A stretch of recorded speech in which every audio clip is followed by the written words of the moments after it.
Сәлем құрметті тыңдарман, қазақша контентті қолдап, арнама тіркеліп, лайк басып, достарыңызбен бөлісе отырыңыздар.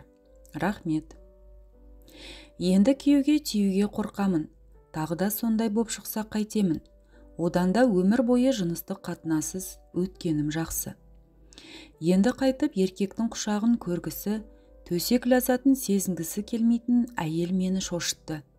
Бір жағынан еркек пен әйел арасында осындайда қиыншылық болатынын осы жасқа келгенімше білмеппін. Білмек түгілі ойламаған да екенмін. Ал қаншама әйел осыдан зардап шегіп, ақ төсегіне жатқысы, некелі жарын құшақтағысы келмей жүр екен. 21 жасымда ұнатқан жанға тұрмысқа шыққанмын. Үйден ұзатып шығару сол кездері енді ғана дәстүрге қайта еніп келе жатыр еді.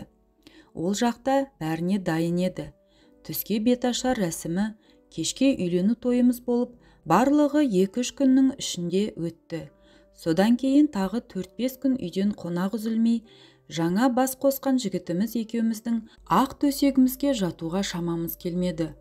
Оның үстіне екеуміз де бір-бірімізден ұялып жүрдік пе, әйтеуір сәті келмеді. Тек 7-ші күні ғана үйде адам аяғы саябырсып, аздап шаршауымыз басылғандай болды да, сонда ғана жұбайлық міндетімізді де орындау керектігіміз еске түскендей еді. Бірақ сол күнді өмір бойы ұмытпайтын шығармын. Біз үшін дайындалып, аппақ боп салынған төсекке бас қойғанда екеуміз де қысылғандай едік. Алғашқы түннен қорыққанымыз тағы бар. Әйтеуір бір уақытта құрсағымның іші жыртылғандай қатты ауырды да, арғы жағы есімде жоқ. Көзімді ашқанда ауруханада жатыр екенмін. Басымда күйеуім, бір жағында енем тұр. Не болғанын түсінбедім. Тек дәрігер келіп, күйеуім екеумізді ғана алып қалып түсіндіргенде ғана көз жеткіздім.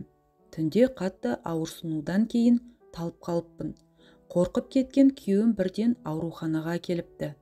Мұндай болады, қатты қорыққан шығарсың. Әдетте төсек қатынасынан алдын ала қорқыныш болғанда, көп жас келіншектерде болып тұрады. Қай жерің ауырады?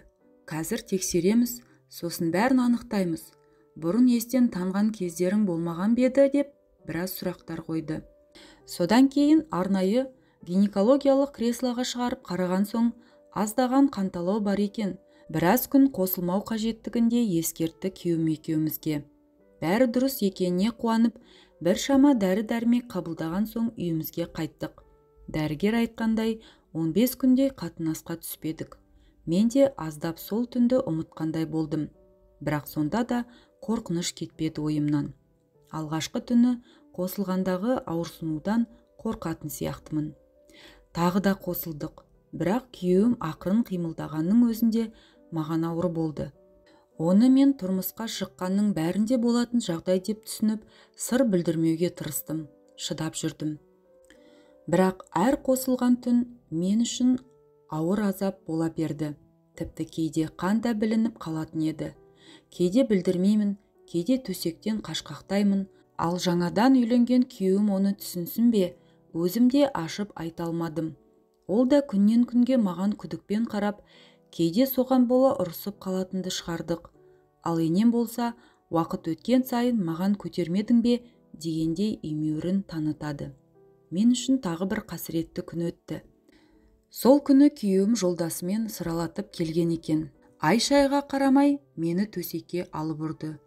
Дәп біреу әбден қайрап жібергендей, дөрекі қимыл танытып ауырады дегеніме қарамай қинағаны.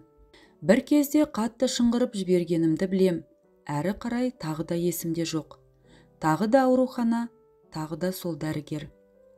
Бұл жолы әжептәуір қан кетіп, біраз күн бүгіліп қалдым.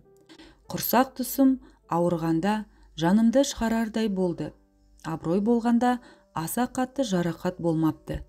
Дәрігер күйеуімді де шақырып түсіндіргендей болды. Оның айтуынша тым қатты әрекет жасамау қажет екен. Оның үстіне менің де ішкі мүшемнің қан тамырлары нәзік екен. Ол кезде сексопатолог деген маман болатынын да білмейміз ғой. Не керек, содан бастап күйеуім өзгере бастады. Дөрекі, мені мазақ еткендей бір сөздермен мұқатып қалғысы келетін.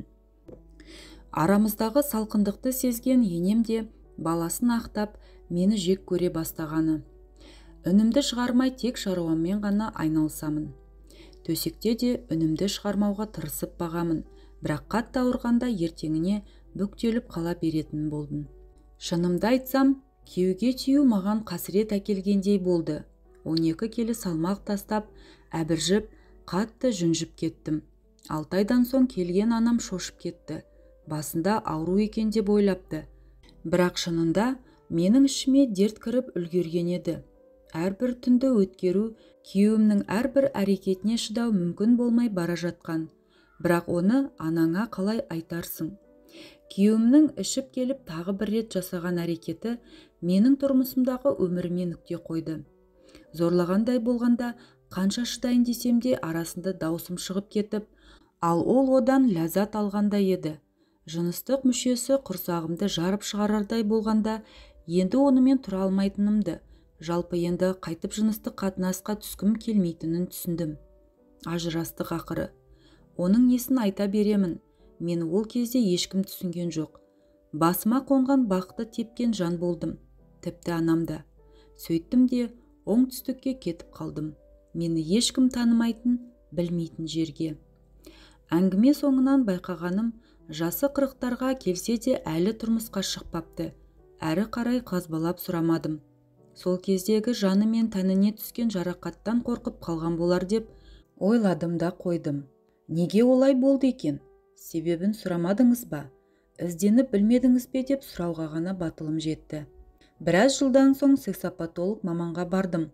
Ол тексеріп барлық мән-жайды сұрап білген соң, күйеуімнің жыныс мүшесі менікіне сай емес болғанын болжады. Толық диагноз қою үшін оны да тексеру керектігін айтты. Мұндай жағдай ерлі-зайыптылардың арасында кездеседі екен, бірақ көп емес. Сол аз топтың ішінде болғанымызда. Кейін күйеуім туралы естідім. Ортақ танысымызды кездестіріп қалғанмын. Ол тағы да 2 рет үйленіп, олар да 2-3 ай тұрған соң кетіп қалыпты. Қазір жалғыз тұратын көрінеді.